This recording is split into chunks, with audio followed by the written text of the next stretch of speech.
Our guest today is an eminent historian, archaeologist and anthropologist who has developed new methodologies to understand history and connect them to the present. He has found the secret link between spirituality and science. He has written several books and papers on these subjects, and we are delighted to have him on our show today, Professor S.C. Malik. Professor Sir, welcome to our program. Thank you. Now, what is this new approach that you have brought in when it comes to studying and analyzing history or archaeology for that matter?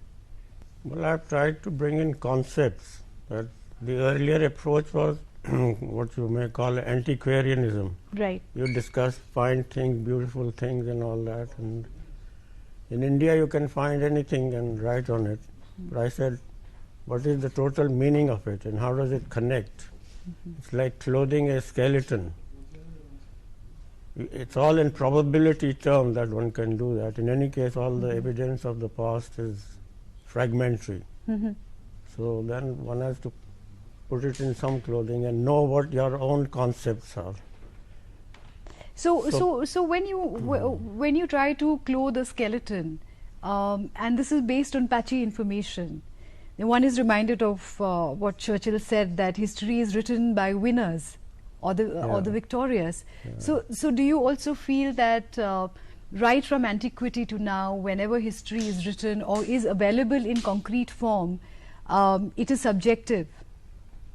Yes, yes. It's definitely from the viewpoint, like you and I have a viewpoint, right? So we'll look at it, everything from our viewpoint.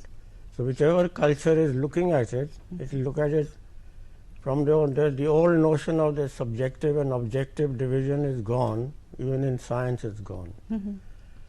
But one must be clear, the notion that I'm looking for, earlier it was that everything that's here, it's obvious, but it's not obvious because you're seeing things differently from me, right? Why is that? If the world was the same, each one of us is looking at it differently, from a different background.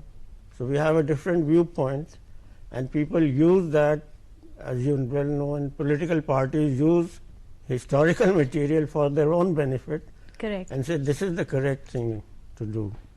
It's like 1857, the British have been calling it a mutiny, till recently. And what do we call it? The first war of independence. The first war of independence. Yes.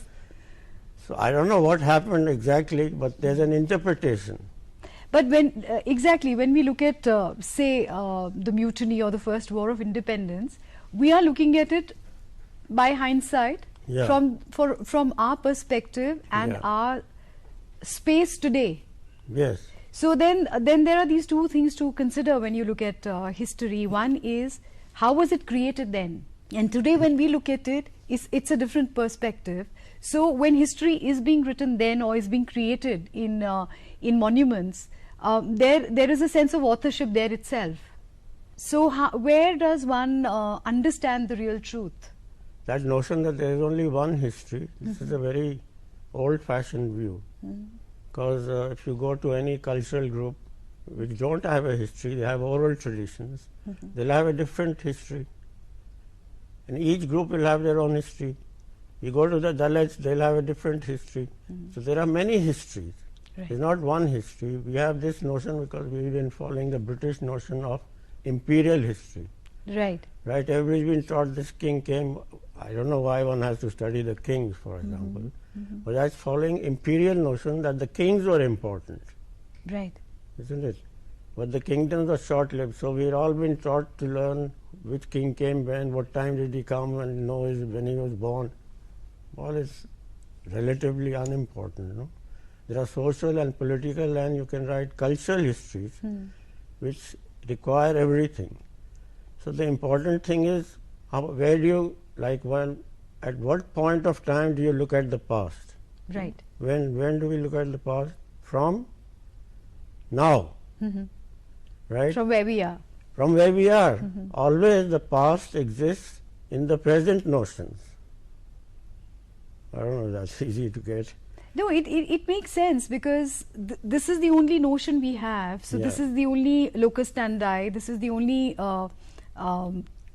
theory of relativity, if want for a better phrase.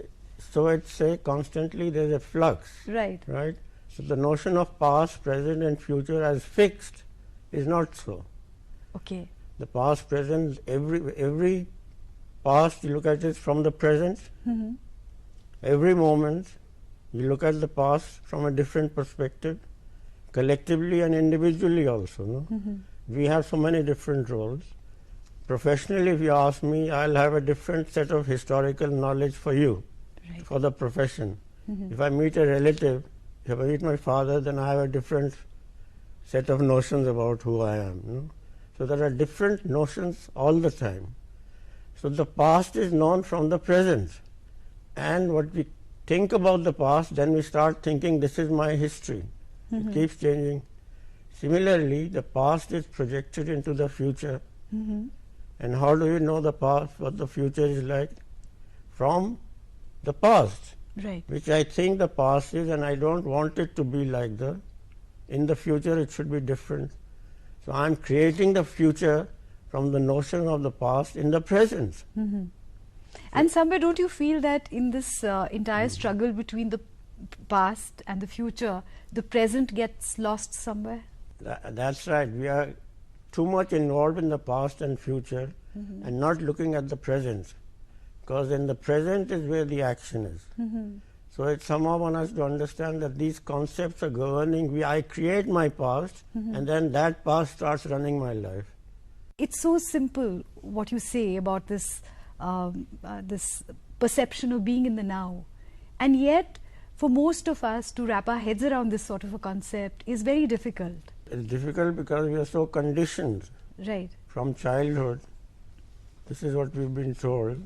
In the background, I can briefly say that in the modern world certainly, that there's a notion of becoming. You have to become something. And becoming is always a movement between the past and the future. And the movement of the thought.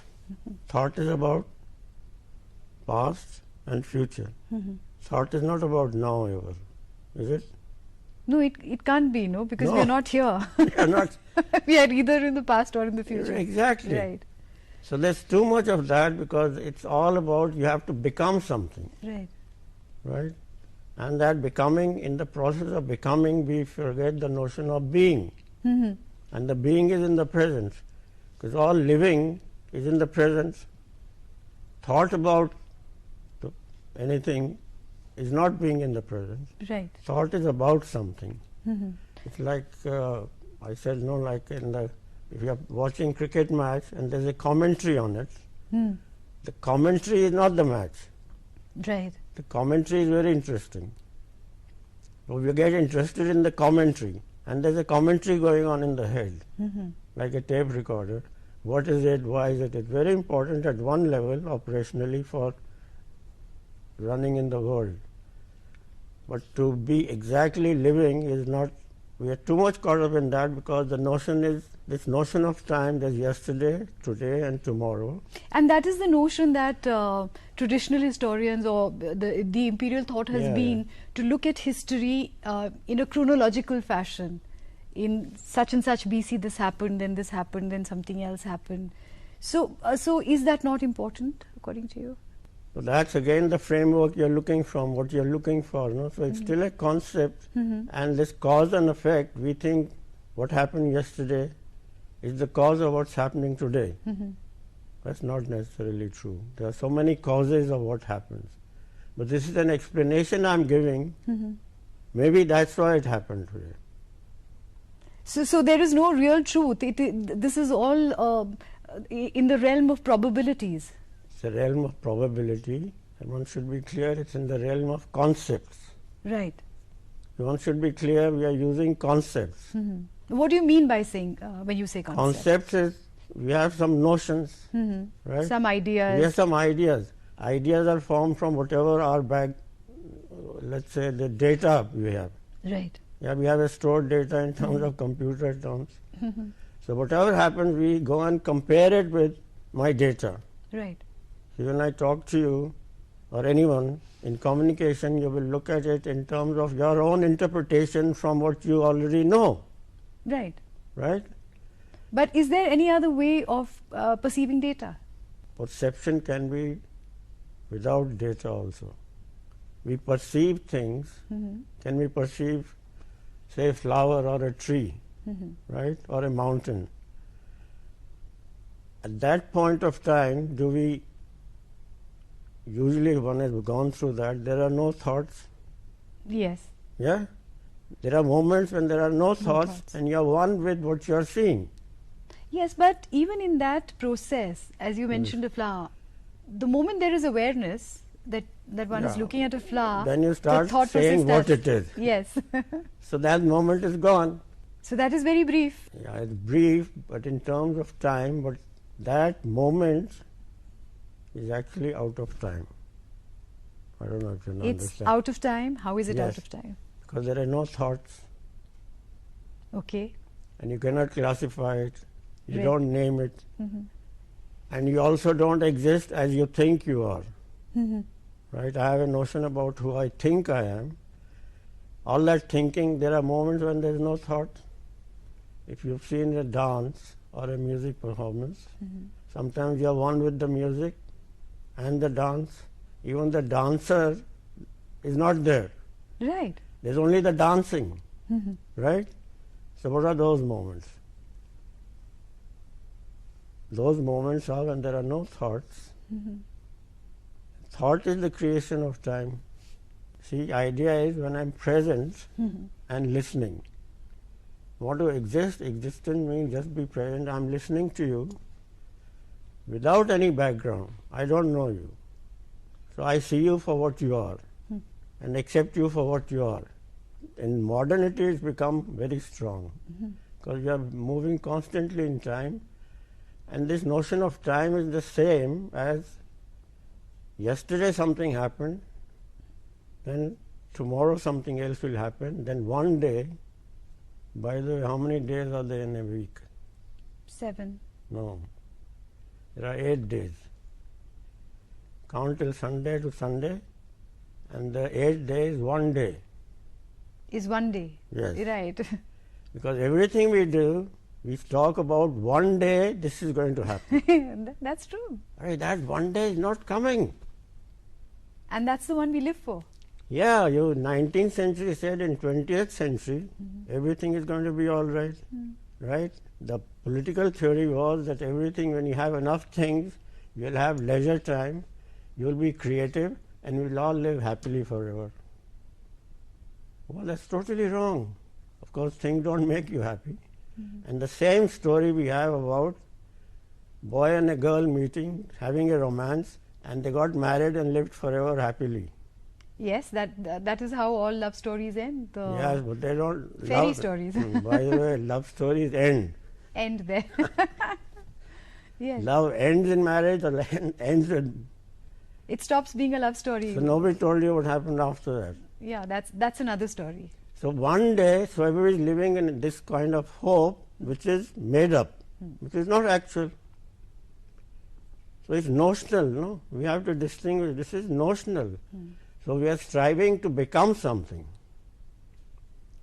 But that becoming is forever in this notion of time. It's not going to arrive. So is that where the discord lies? Absolutely. 19th century, they said in 20th century this will happen. 20th century, now what are we talking about? 21st century, it will all going to be all right. When I was young, they said, now this generation will do everything. Now what are we doing? We're telling the same young generation, it's for you to do. So it's like a mirage. 19th to 20th century, 20 to 21st century, 21st will say, no, in 22nd century, we're already talking about in 2120 and 2150. Yeah. That's a total mirage. It's not going to happen. You have 5-year plan when they tell you you'll get water in 5 years' time. No, that's not funny. I'm thirsty now. Right. And you're telling me I'll give you in 5 years, I'll give you water.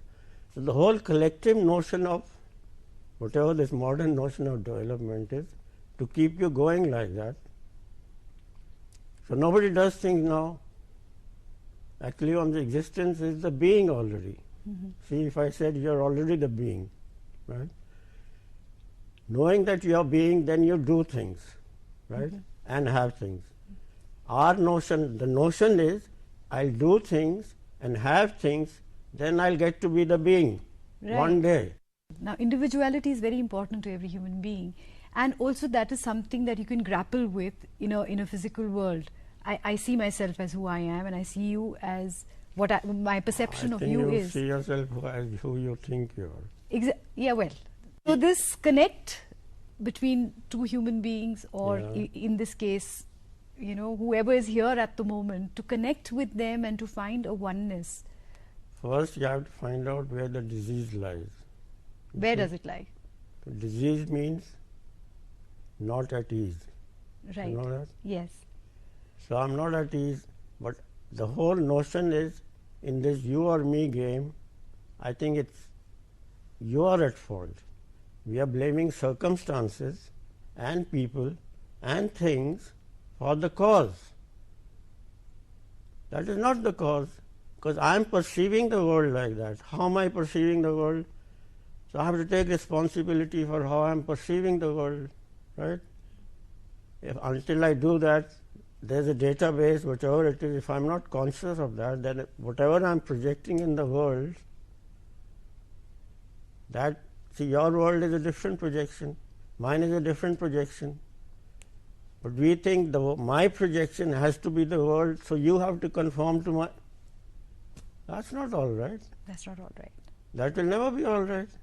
You are perceiving differently, and I'm perceiving differently. Is that okay? That's okay, right? No, it's not okay. It's not okay? But that is... No, but that's okay. You see, I accept you and your views for what they are, right? Normally, people don't, because I think my view is the view. That's an ism. Right. When you become dogmatic about something and you're not open, yes, this is for the time being, in this context, this is my view, right? And this is your view. So what is there to argue about? And in fact, sometimes if one remains open, or at least tries to be open, then there can be a merging of the views. You have to be open. Yeah. There has to be doubt, and there has to be probability. For this, contextually, in this moment, this is how it works. Now, I think that tomorrow also it will work like that. Not necessary. Tomorrow there is a different set of circumstances, because tomorrow the world has changed. See, everything is momentary. What happened this moment will not happen the next. So this becomes a thought, and that is like an institutionalization. Then the thought is actually the me, then this me says it should also happen tomorrow. If you're having a nice time today, say tomorrow we'll do the same thing, and it should be work. It doesn't work. It doesn't work. What went wrong? Because I want to repeat something, and in actual experiencing, nothing is repeatable. So somewhere are you saying that time is linear on one level and yet not linear on another? It's linear because that's how we made it for some purposes. Right. See, this watch here is only a temporary chronological thing. It's not actual. Today it says 2013. Why do you say that? Because we follow a certain calendar, and according to that, this is the date. When Christ was born. Right. AD. But in India, how many calendars we have? Many. Many, no? Yes. So this is only a conceptual thing from a certain viewpoint. Yes. And we have been following in India. There's a dominant economic and political powers. We have been following their worldviews. Are we looking into our own worldviews? We're not. We've lost them somewhere. We've lost them, and we are not encouraging that. And India is known for that, for its tradition. So we are not producing anything. We are producing cars. Yes. And all that. Are we producing something where people will think like this? No. And yet we have this long tradition of the Vedic philosophy, for example, spiritual discussions, questions, debates. That's only for showing off. Where are we encouraging that? No, not now. We come from that tradition. Oh, but we've lost it? We've lost it. Somewhere this thing of unlearning or trying to rethink. Now to do that also, you need to have someone guide you along. So that in itself is a learning? Yeah, first one has to be aware that I have to do this. This is very crucial for my life and for people I'm associated with. Do I communicate? Communication and relationships are very rare nowadays. If you ask anyone, I take so many classes, I ask you, you feel related? Yeah, I have relationships. I said, no, you feel related. Human beings don't even relate to one person. One person who will just listen to you and understand. If you find that person, you say, oh, wonderful. Isn't that wonderful? Somebody is listening to me and taking me for what I am. Right? Just acceptance. That's it. That's the notion of love. So you accept that, and you have to accept whatever else is around you for what it is, as a starting point. But we've been brought up in this notion of time where everybody psychologically feels inferiority. Right. There's something wrong with me. Yes. Right? Ask anyone, scratch anyone, and why people are feeling not all right, that's why they're trying to become something. When I become something, then people will recognize me, then I'm somewhere. When you get there, you discover there's somebody else higher than me. So this notion, psychological, that's what in evolutionary term, the problem is psychological one. This is a psychological disjoint of yin and yang, or Arunadeshwari, the feminine and masculineness, they're all going their own way. And we're not using this notion of being present totally.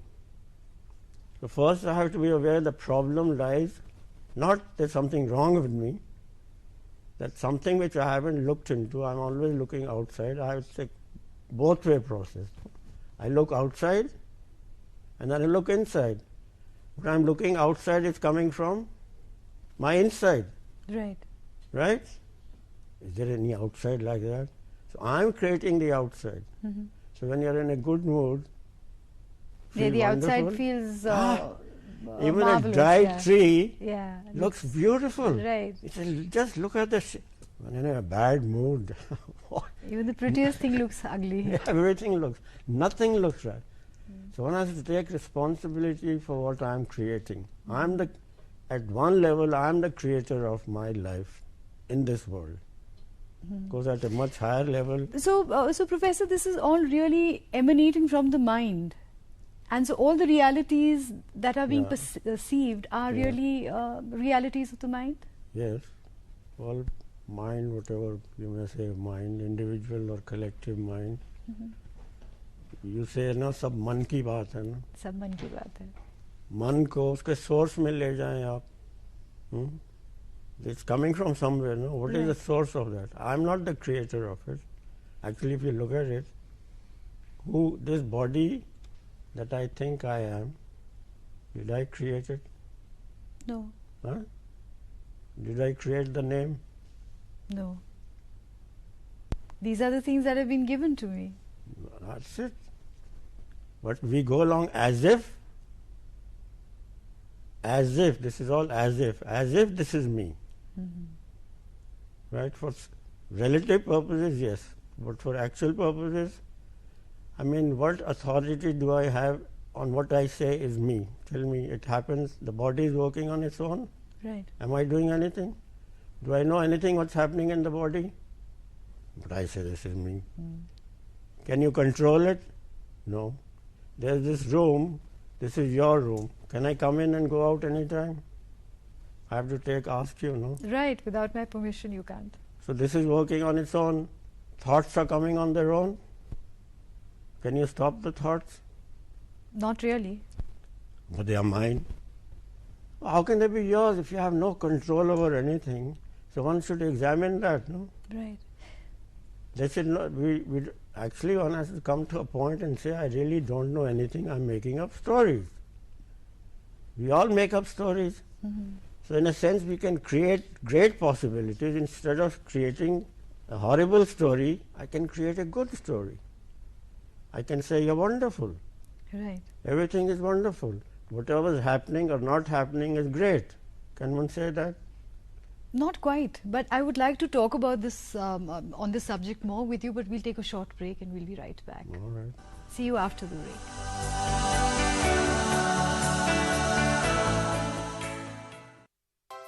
Hello hi tell us, क्या आप अपना Dove shampoo लौटाएंगी? क्यों लौटाऊं? No chance, कभी नहीं। Dove लौटाना मतलब smoothness लौटाना। Dove लौटाना मतलब हेयर फॉल का लौटाना। हेयर फॉल मतलब हेयर डैमेज। नया डव सिर्फ ₹1.5 में दे 50% ज्यादा पोषण, डैमेज बालों को रिपेयर करे। अपना डव लौटाऊं? कभी नहीं।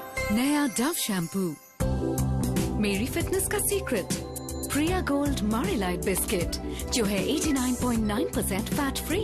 लाइट खाओ, लाइट रहो। पता है सूरज आसमान के टुकड़े से नहाता है। आसमान का टुकड़ा टुकड़े से नहाए, बादलों को ढालियां बनाए। ग्लिसरीन और मिंट एक्सट्रैक्ट से भरा बेस बनाए रखे त्वचा को सॉफ्ट और फ्रेश समर्स में भी। मासूम त्वचा, मासूम बेस। अरे अरे संभाल के। सॉरी भाभी। ऐसी सफेदी पाने के लिए महंगा वाला पाउडर इस्तेमाल करना पड़ता है। रेनू जी, दरअसल वो मेरे बेटे रोहन की शर्ट है, गलती से आपके पास आ गई होगी। रिन में है येलो फाइटर्स, जो दे कपड़ों को पीलेपन से आजादी और चमकती सफेदी।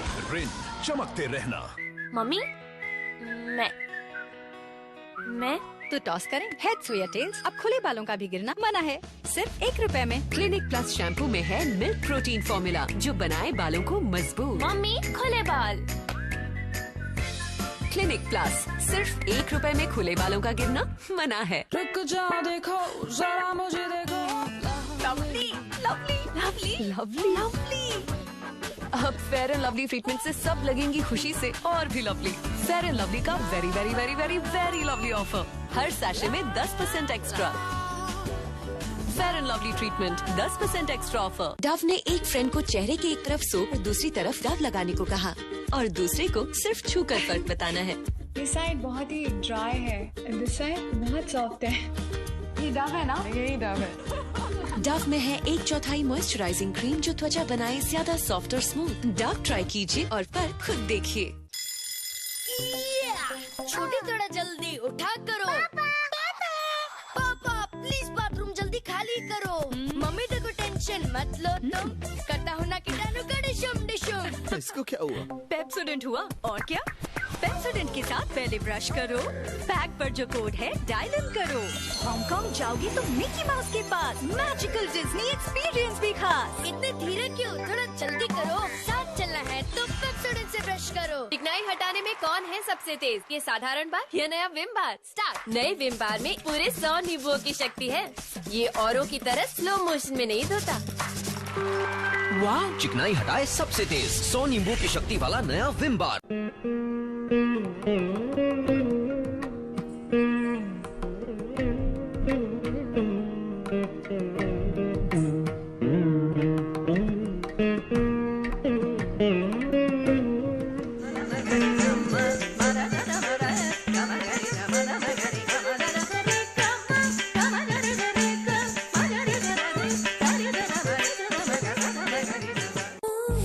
अब दुनिया के बेहतरीन परफ्यूम्स के साथ lux.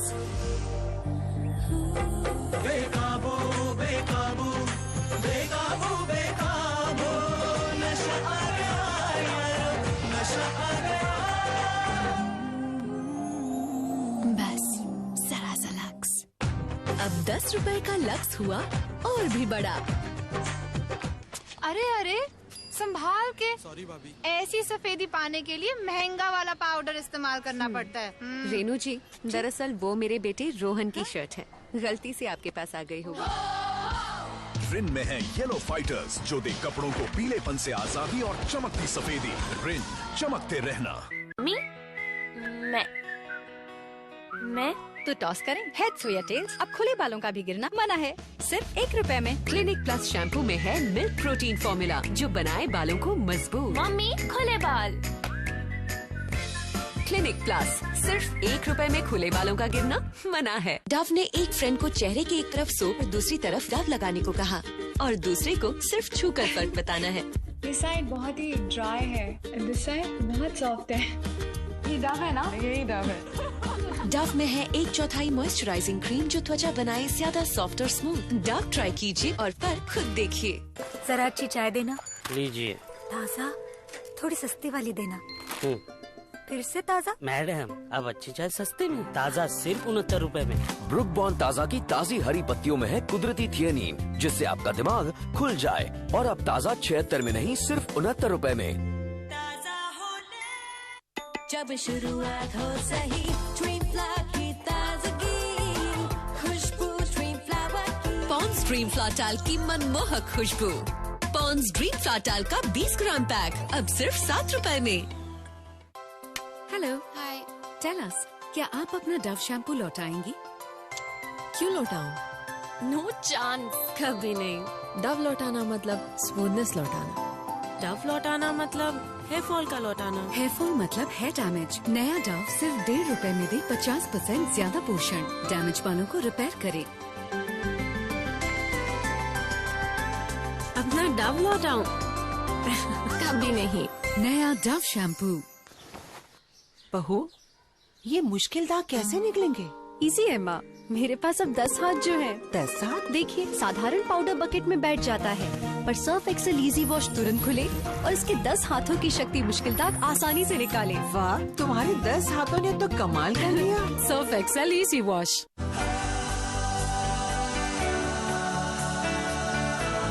We are talking to Professor Malik, and we are talking to him about history, about time, and the various concepts which are misunderstood but which he will explain to us today. Now, when people talk about history or the evolution of civilizations and the rise and fall of civilizations, one always talks in bunches of dates.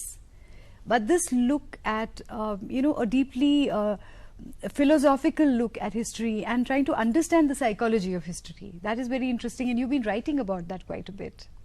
Apart from facts, I'm saying one has to have a holistic approach to it. Right. There are many angles to it. And if we see that there are many different viewpoints on it, like just political history is only one kind of history, that's imperial history. Now we are doing a lot of work on social and cultural and economic and political, but all that has not been put together, except few people are doing that. But like you need some history of art and aesthetics, and using Indian philosophical base in it. For example, history, I mean, everybody knows what the word in India is itihas. Itihas means so it was. Right. Not so it has been. Okay. That means you look at it in a different viewpoint. And the view of time here is cyclical. And the linear time is a subsection of the cyclical time.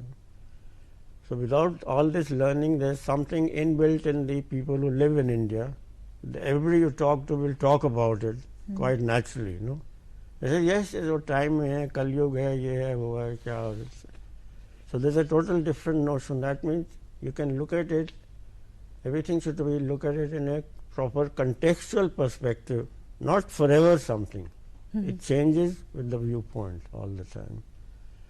So within Indian civilization, I've tried to put in how we can understand Indian, because there's the notion of nationhood is not okay. It's a very bad idea today in the world.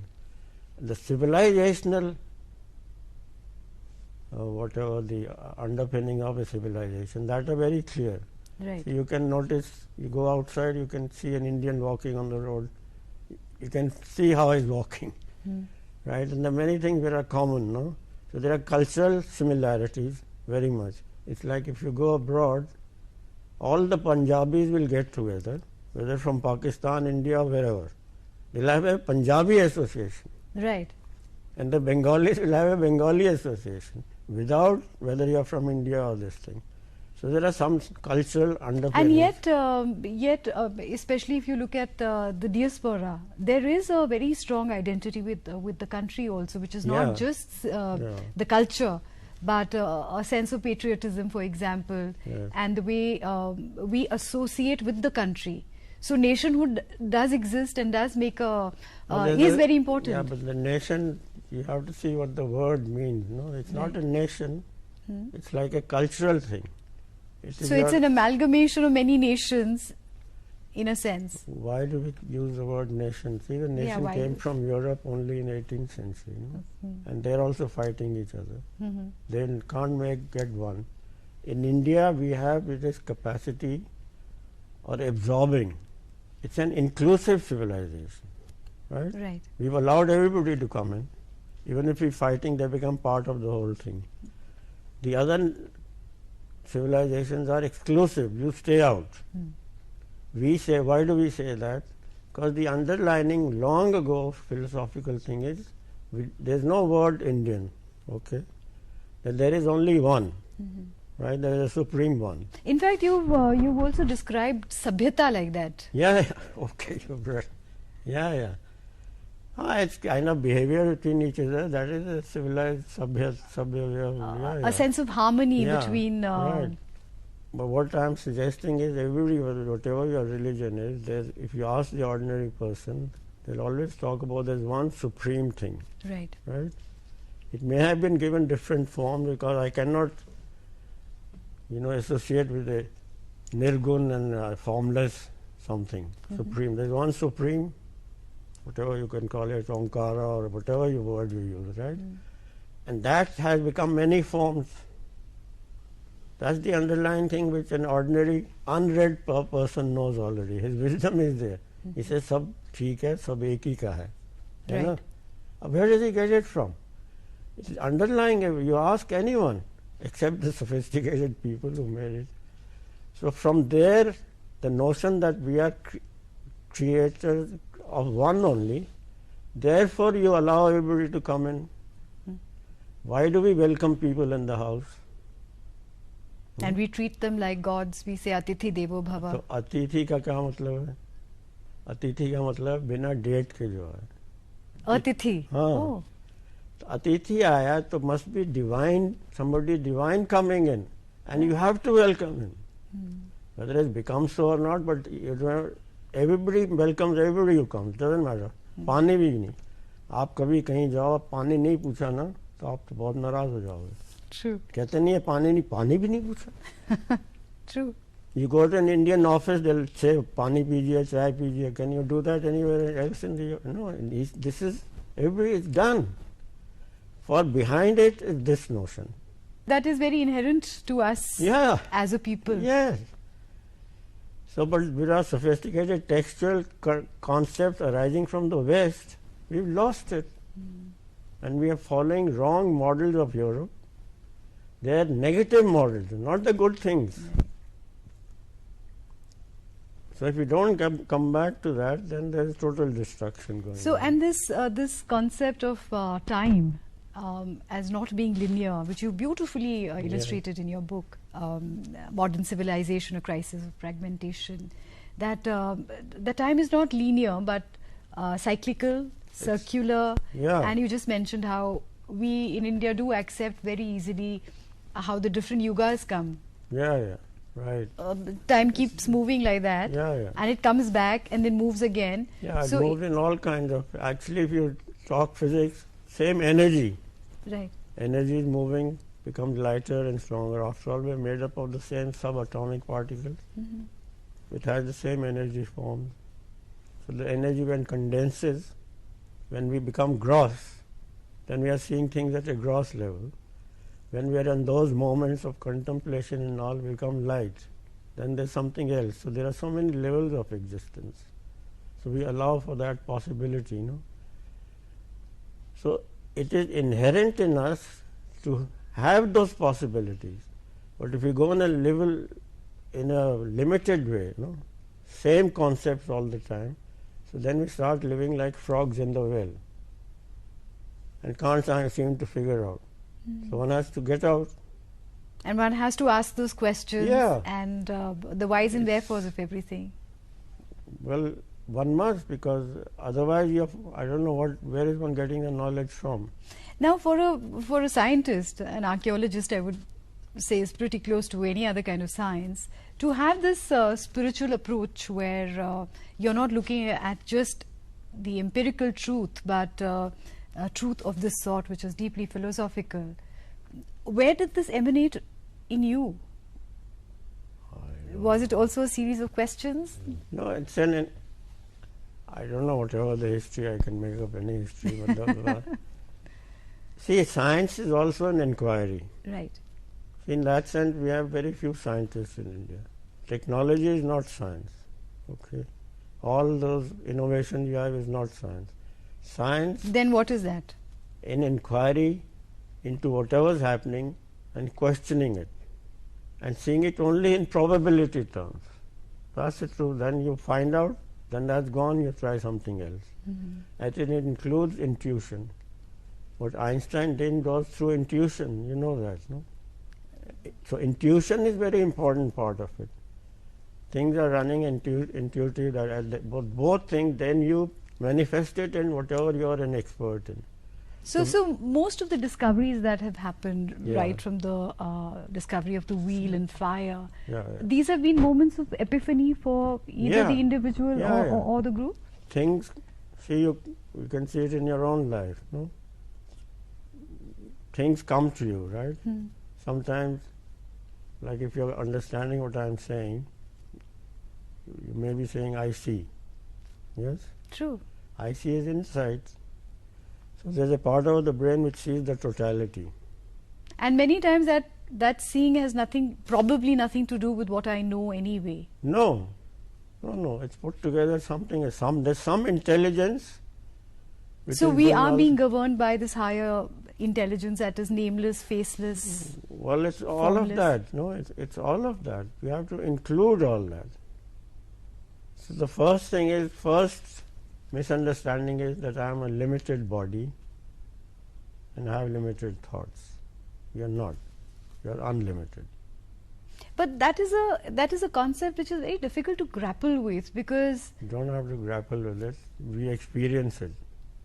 Are there moments we experience it? yes, there are.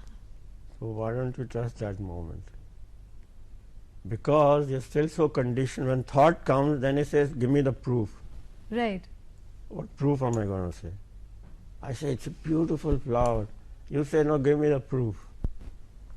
Everything beautiful. I have a beautiful moment with you. What proof am I going to give you? You will trust that, no? Whatever happened in my life, then I'll remember it and also want to get back to that moment instead of trying to analyze it.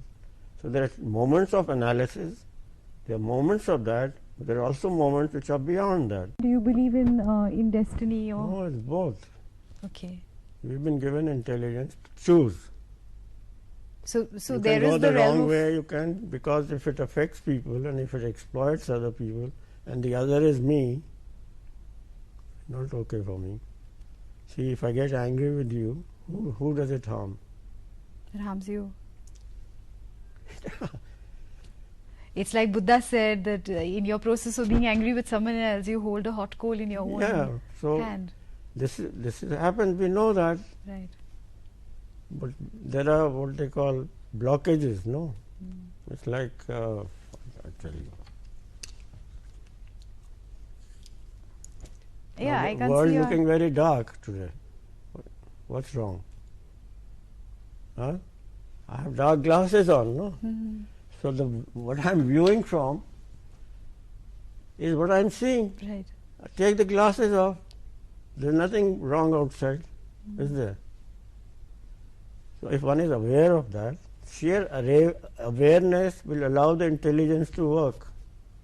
True. See, if I keep interfering, it's like a man who wanted God to turn up to his house. He came after 50 years. He said, आप पहले क्यों नहीं आ गए? बोले, you're standing in the middle, you won't let me go, you move out.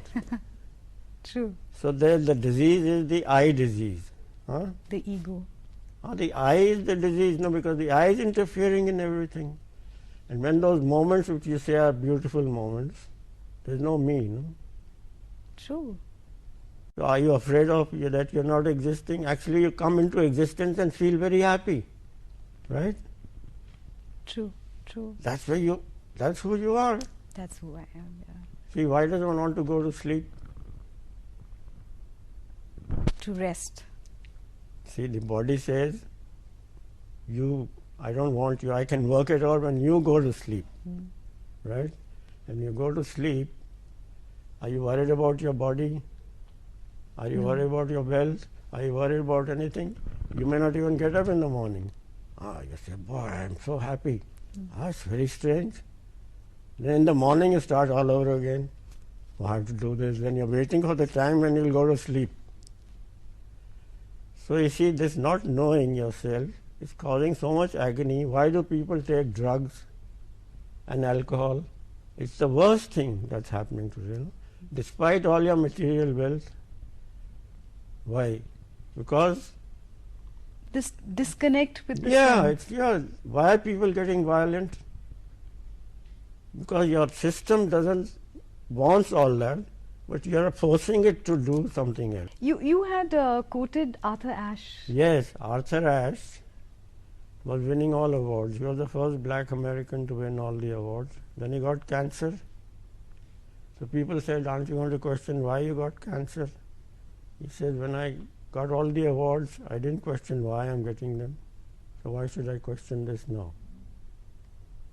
Everything is part of, you have to be both a witness and a participant. At the same time. At the same time.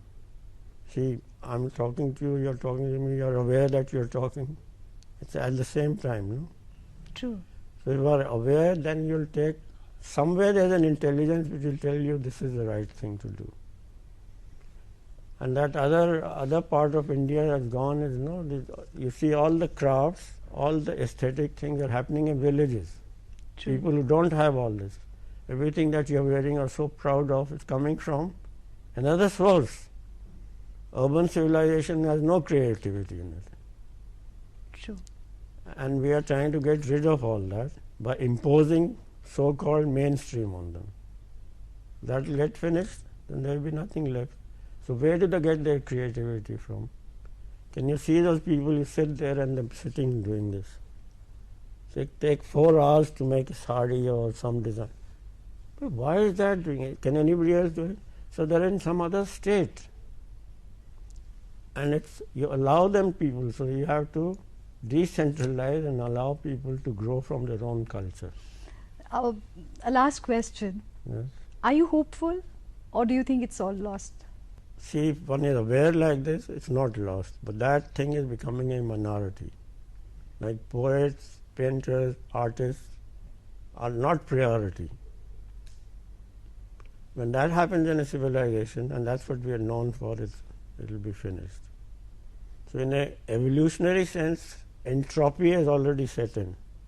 Why? No other species kills its own self. Right? We are killing ourselves in the millions, apart from killing the earth. So what hope can there be? Huh? You have personally been very deeply impressed and moved by or inspired by Swami Vivekananda. Yes, yeah. And you've written papers on... Well, I have to see in the same sense of inquiry. First, in childhood, yes, we were religious, then I became a scientist and rationalist. And then I said, you must inquire, why are you dismissing this other side? Find out. So then I went everywhere. I went to Muktanand, I went to a lot of people. I said, find out. All these people are not lying or saying there must be other dimensions to existence. So you must inquire into it. So I said, yes, there is that. Definitely there is. And see, all the saints and everything say things in parables. Yeah? Because they know how to say things simply. And I said, good Lord, I'm writing books on it, and they say it in one sentence. Phew, that's mind-blowing. Right. That's really, so not to dismiss it. And so the important thing is language and sound. So that's the notion of good music is also that. The music is like a password to another dimension. Right. Isn't it? We get to another dimension. So I use a computer language like this. You're not using the proper password. That gets you into another state, right? So So there is that order of existence also. So it was great to discover that, because it wasn't something you can't be isolated. Right. So you have to find out. Well, Professor Malik, it's been great talking to you, and I'm sure there's been a lot of inspiration for inquiry, and especially with our viewers. Thank you so much for being on our program today. Very good.